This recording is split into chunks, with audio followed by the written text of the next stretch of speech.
Park and Abe have finally met in Seoul, and while the press seems to be playing up hope for the future that meeting has set up, they're largely ignoring the facts. Plus, the United Nations says enough already and calls on Malaysia to release Anwar Ibrahim. South Korea also pulls a monitoring app, but still invades the privacy of its youth. These stories are coming up next. This is the Asia Brief. Greetings and salutations, my excellent friend. Steve Miller here on this Tuesday, the 3rd of November.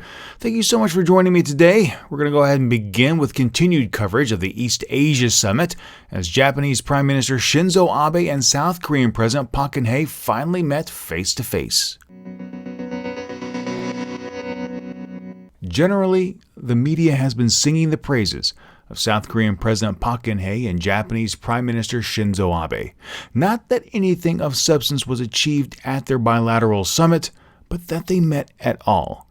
And quite frankly, they shouldn't. The bar for this first meeting between Park and Abe, that simply holding it should be considered a success, is being far too generous. After all, these two leaders have used the fraught ties to further their domestic agendas for nearly 3 years.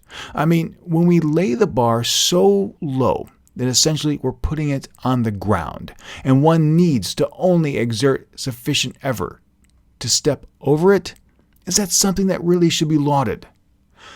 Seoul and Tokyo have had several meetings between their finance ministers, re-established working talks between their defense ministers, and even able to manage to get a working, albeit strange, intelligence sharing deal to be enacted between Seoul, Tokyo, using the United States as a go-between. To celebrate Park and Abe being able to sit in a room for 100 minutes is being too generous.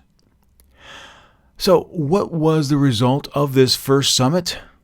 Nothing.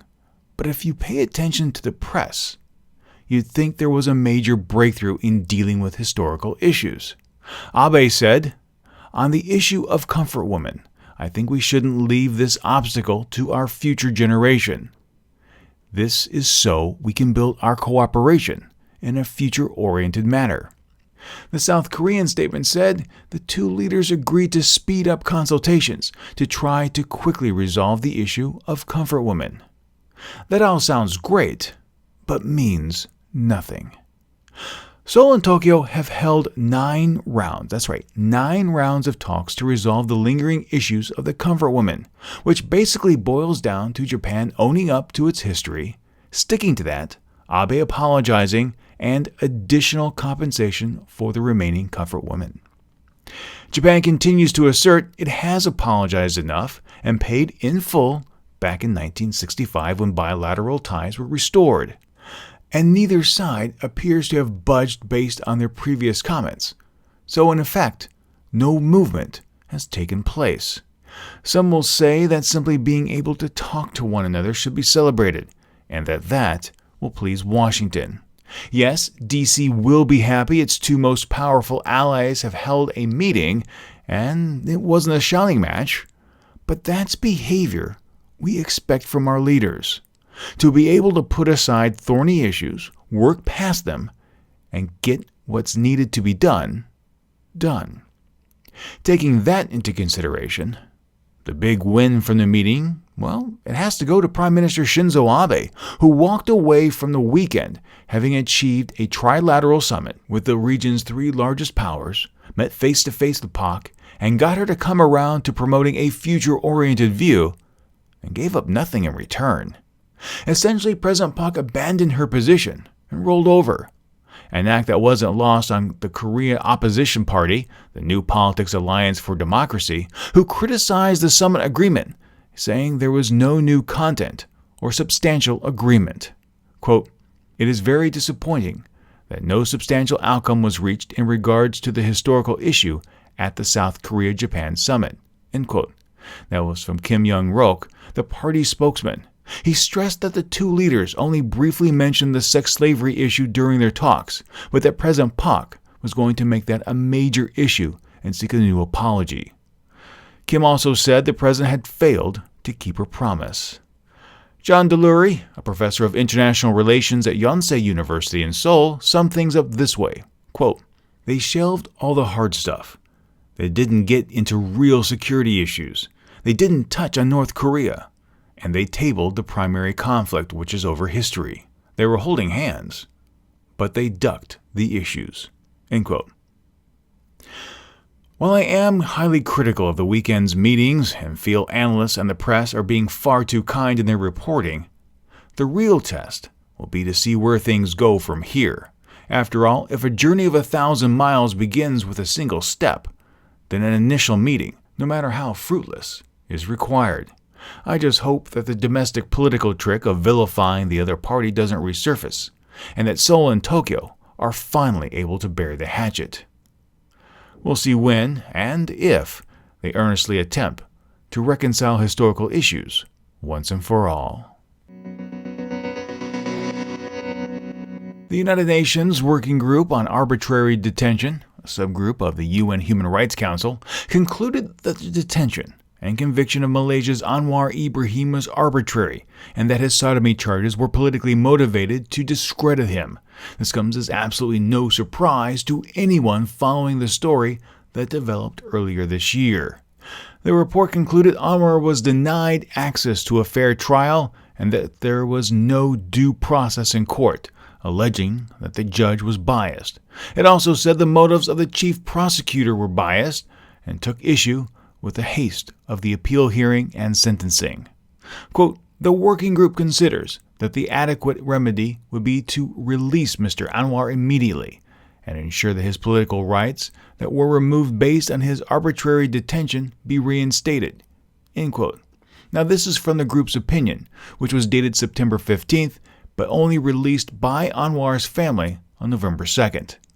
The report also stated Anwar's treatment in prison violates international prohibitions against torture or other cruel, inhuman, or degrading treatment. Anwar's daughter, Nurul Izzah, hoped this would put additional pressure on Najib and ultimately lead to the release of her father.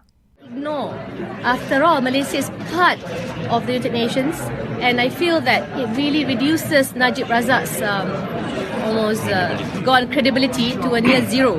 So it is important for all of us, to keep pressuring and to ensure that to right the wrongs that has been done through Anwar Ibrahim's imprisonment.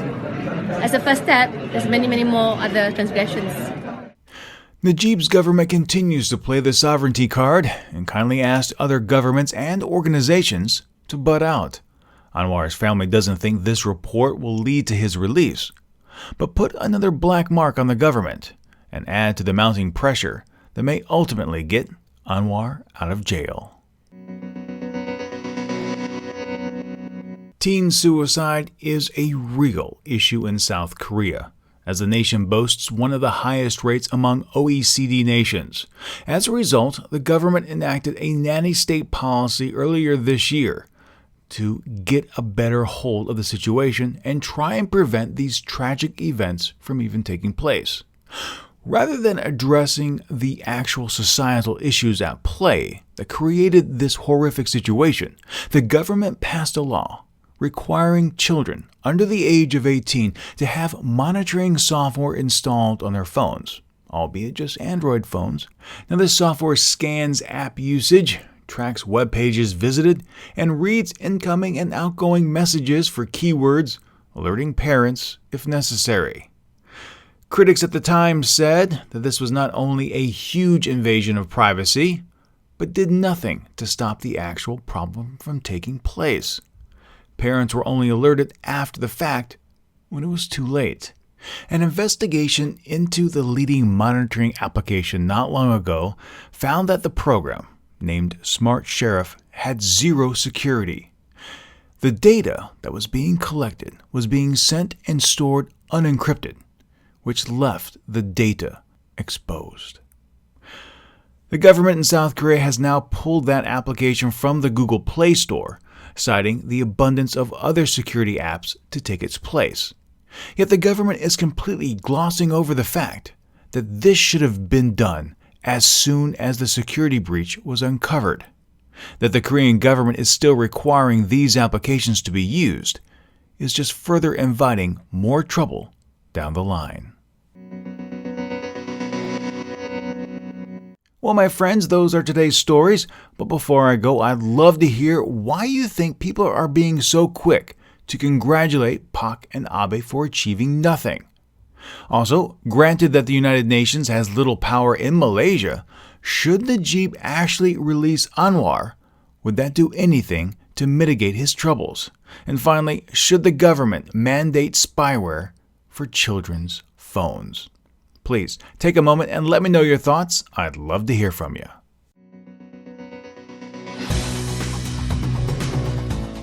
The Asia Brief is a special feature of the Asia News Weekly podcast. If you enjoyed the podcast, please share it with your friends, and if you haven't, subscribe.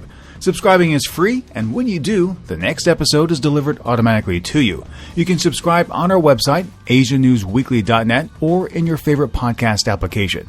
You can also keep up with more news from the region by following Asia News Weekly on Facebook or Twitter. And if you have any comments, questions, or feedback, be sure to drop us a line. That email address is podcast@asianewsweekly.net. Thank you so much for joining me, and until next time, remember to be true to yourself and to always be awesome.